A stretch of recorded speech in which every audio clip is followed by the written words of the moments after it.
Rain slicked the rooftop of the 37-story skyscraper, reflecting the bruised purple of the early dawn sky. The city below groaned with the weight of traffic and ambition, horns echoing between glass towers.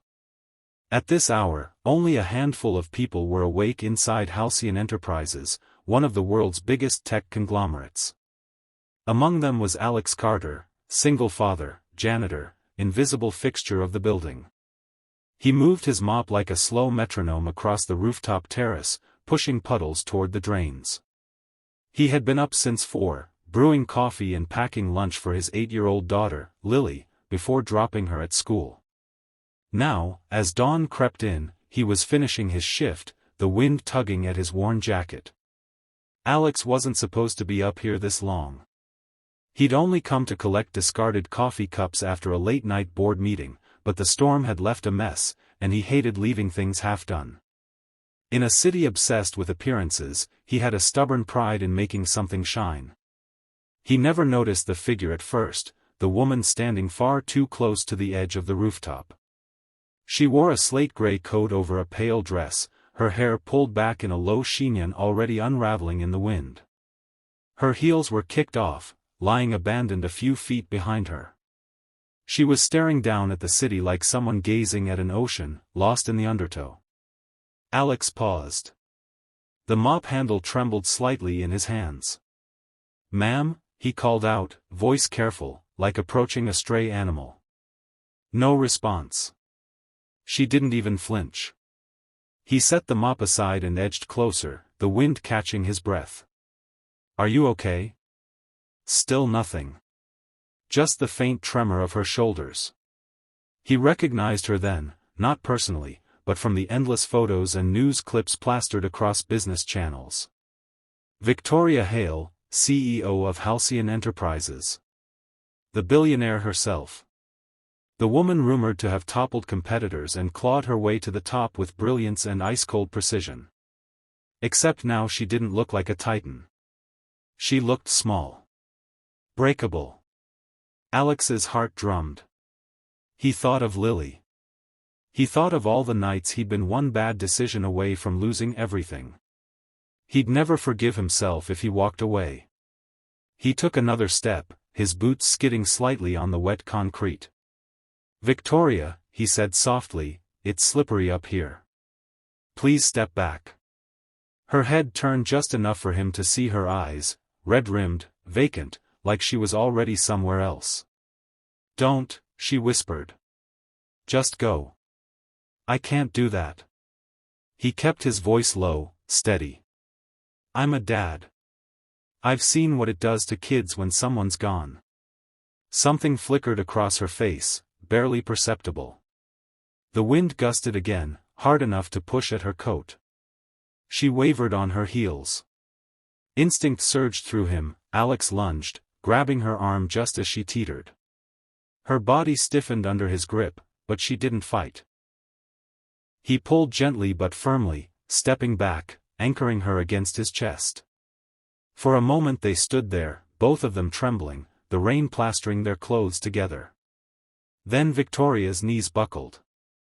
He guided her down to the rooftop floor, crouching with her behind a vent for shelter. She covered her face with her hands, and the sobs came, quiet but jagged. Alex didn't say anything at first. He just let her cry, the sound almost lost in the wind. After a long silence she said, muffled, "Why did you stop me?" "Because you're still here," he said simply. "Because you matter." She laughed bitterly, wiping her cheeks. "I'm a billionaire CEO. Everyone thinks I matter. But I've never felt so irrelevant in my life." Alex tilted his head. "You're a person. That's enough reason." Her eyes darted to him, taking in his soaked uniform, the scuffed work boots, the calloused hands. "You're just," she stopped herself. "A janitor?" He smiled faintly. "Yeah. But I've been a lot of things. Doesn't make my words mean less." Something cracked in her expression then, some barrier she'd built between herself and the world. He rose slowly and offered her a hand. "Come on. Let's get inside before we freeze. She hesitated, then took it. They rode the elevator down in silence. Victoria's eyes were hollow, but she was upright, composed enough to dab at her face with a tissue. Alex kept glancing at her reflection in the chrome panel, wondering what storm had driven her to the edge. When the elevator opened at the executive floor, she turned to him. "You saved me." He shook his head. "You saved yourself. I just held on." She studied him as though trying to catalog every detail. "What's your name?" "Alex Carter." "Do you have a family?" "My daughter. Lily. She's my whole world." Something softened in her gaze. "You're a good man, Mr. Carter." He shrugged. "I try." As the elevator doors slid shut again, he had no idea he'd ever see her outside a newspaper headline. He certainly didn't expect her to show up 2 days later in the maintenance wing, hair down, eyes steady, looking for him. Victoria didn't know why she came back. Maybe because the man had looked at her like she was human, not a headline. Maybe because the echo of his words, "You matter," kept threading through her like a lifeline. She found him repairing a vending machine, sleeves rolled up. "Hi," she said. Alex blinked at her. "Ma'am?" "Victoria's fine." He wiped his hands on a rag. "Didn't expect to see you here." "I didn't expect to be here." She looked down. "I wanted to thank you properly. And maybe, apologize for how I spoke." "You don't need to." "Yes. I do." Her voice cracked a little. "You were there when no one else noticed." He shrugged. "Sometimes the invisible people see the most." She gave a small smile. "I'd like to repay you somehow." He waved it off. "Not necessary." But she wasn't used to being told no. "Do you like your job?" she asked suddenly. He hesitated. "It's a job." "And your daughter?" "She's the reason I keep it." Victoria thought of the lonely penthouse she went home to every night. She thought of the father working these halls while raising a child alone. A flicker of something, admiration, curiosity, stirred in her chest. The next week, Alex received an email from HR, an invitation to apply for a building facilities coordinator role, double his current pay. He almost deleted it, thinking it was a mistake. When he saw Victoria's signature at the bottom, his hands trembled. He didn't want charity. But he couldn't ignore what it would mean for Lily: new shoes, better school supplies, maybe finally fixing the car instead of patching it. He applied. He got the job. And suddenly he was seeing Victoria more often, in boardrooms, in hallways, sometimes catching her watching him as if measuring something she couldn't name. They began talking in snatches, about the weather, about Lily's art projects, about Victoria's dog-eared copy of Steinbeck she kept in her bag. She learned he'd once studied mechanical engineering before dropping out to care for his newborn daughter when his wife passed away. He learned she'd grown up in foster care and built her company from nothing, but success had left her isolated. Two people from opposite worlds finding, in small conversations, a common heartbeat. It happened on a Thursday night. Alex stayed late repairing a broken air handling unit. Victoria stayed late too, prepping for a critical investor call. Around 10 she stopped by the maintenance room with 2 coffees. "You shouldn't be working this late," she said. He grinned. "Pot, meet kettle." She laughed softly and handed him the coffee. For a moment they just stood there, the hum of the machinery surrounding them. "Lily's doing okay?" she asked. "Better than okay. She's got her school play coming up. Wants me to sit front row." "That's wonderful." A pause. "You're a good father." He looked at her, really looked. The power suit, the diamond-sharp posture, but also the tremor in her fingers. "You're a good person," he said quietly.